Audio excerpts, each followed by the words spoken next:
In this video, I'm going to talk about the history of the molecule that is the active ingredient in aspirin. A lot of people believe that the active ingredient in aspirin comes from the bark of a willow tree, and that's actually not accurate.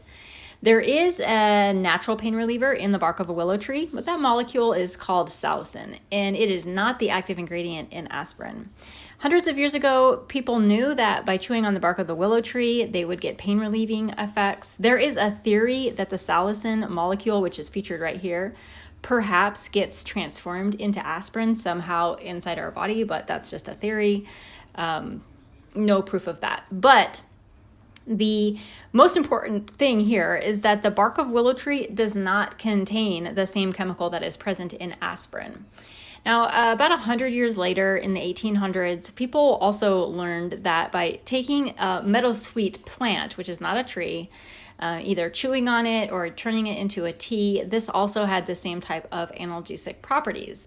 This is salicylic acid, the ingredient in meadowsweet, and a precursor to the aspirin molecule that we know today. So in the mid-1800s, people started extracting salicylic acid from the meadowsweet plant and giving it to people directly.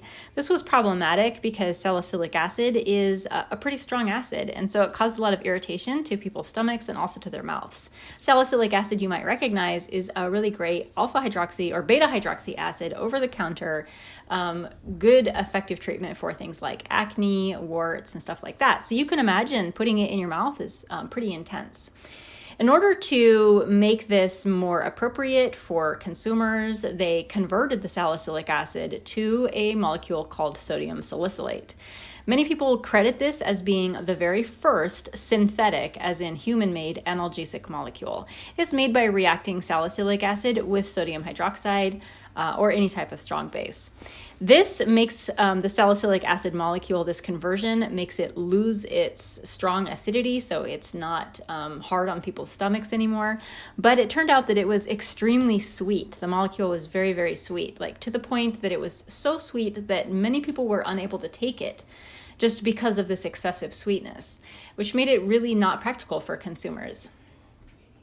A while later, the sodium salicylate molecule was converted into what we know today as aspirin. Its technical name is acetylsalicylic acid.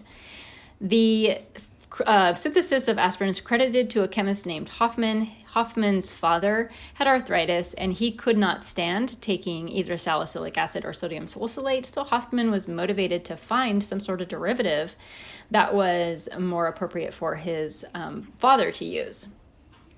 In addition to the pain relieving benefits of aspirin, chemists also found that acetylsalicylic acid was antipyretic, anti-inflammatory, and antiplatelet, meaning that it helped reduce fevers, swelling, and clotting. And that is the history of aspirin.